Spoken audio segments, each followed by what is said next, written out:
सुप्रभात छात्रों, मैं आपकी हिंदी की अध्यापिका आज आप सभी को कक्षा 3 का पाठ 11 पढ़ाने जा रही हूँ, जिस पाठ का नाम है अखबार। अखबार यह एक कविता है। इस कविता के माध्यम से सबसे पहले हमें ज्ञान एवं मनोरंजन जैसे चीज़ों को के बारे में बताया गया है। तो सबसे पहले हम लोग ये जान लें कि अखबार है क्या। तो अखबार एक ऐसी चीज़ है जिससे हम जल्द से जल्द और बहुत ही कम पैसे में बहुत सारी जानकारियाँ प्राप्त कर सकते हैं। ये कहाँ क्या हो रहा है यह जानने की उत्सुकता हर प्राणी को है, हर समय रहती है।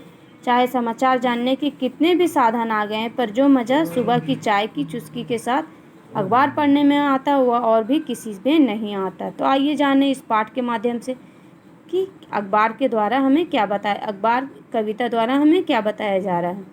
सुबह सवेरे ढेरों खबरें लेकर आ जाता अखबार, पहले पढ़ने की छीन झपट में फटा फटा जाता अखबार।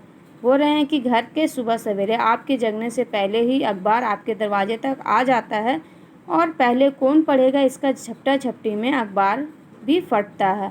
पापा चाय पढ़े चाय के कप संग, दादा ऐनक संग अखबार, हुई दोपहरी दादी खुश हैं पोती से सुन सुन अखबार। पापा सुबह सुबह की चाय की साथ ये अखबार पढ़ते और दादा अपने ऐनक के संग। जैसे ही दोपहर होती है दादी खुश हो जाती हैं कि अब उनकी पोती उन्हें अखबार पढ़कर सुनाएगी। अपने देश और बाहर का हाल बता जाता अखबार, कथा चुटकुले छुट्टी के दिन ले के आता अखबार। अपना देश हो या बाहर देश, सभी जगह का हाल अखबार बता देता है। इसमें कथा होते हैं, चुटकुले होते हैं, छुट्टियों के बारे में बताई जाती है। ये सारी खबरें अखबार लेकर आता है।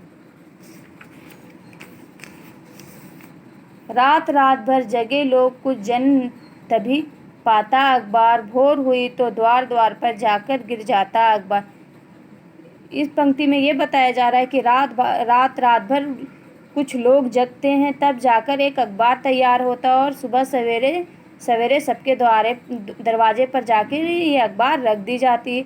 रेल जहाज़ों और मोटर में दौड़ लगाता है अखबार, मुझे पढ़ो मत बैठो खाली ये समझाता है अखबार। रेल हो, जहाज़ हो या मोटर गाड़ी हो, हर जगह ये अखबार पहुंच जाता है और कोई भी खाली नहीं बैठता है। सभी लोग अखबार को लेकर बैठते और पढ़ते हैं। ताज़ा ताज़ा होने पर ही सबको भाता है अखबार, बासी हुई कबाड़ी को आवाज़ लगाता है अखबार। जैसे ही ये खबर ताज़ा होता है तभी तक सबको ये अखबार भाता है। उसके बाद जब ये खबरें पुरानी हो जाती है तो ये कबाड़ी में बेच दी जाती है। चलो समय के साथ यही हम सबको बतलाता अखबार, सारी दुनिया दिखे ऐसी खिड़की बन जाता है अखबार। यह अखबार के इस पंक्ति के माध्यम से ये बताया जा रहा है कि हमें हमेशा समय के साथ चलना चाहिए। जिस प्रकार अखबार का दूसरे दिन कोई महत्व नहीं होता, उसी प्रकार इंसान का वक्त खत्म हो जाने के बाद उसका भी महत्व घट जाता है। इसलिए हमें समय के साथ सब कुछ चलना चाहिए। सारी दुनिया दिखे ऐसी खिड़की बन जाता अखबार। यह अखबार एक ऐसा माध्यम है जिससे हम पूरी दुनिया देख सकते हैं, यानी पूरी दुनिया की खबरें समाचार हम पा सकते हैं। तो आशा करती हूँ कि आप सभी को ये पाठ अवश्य समझ में आया होगा। धन्यवाद।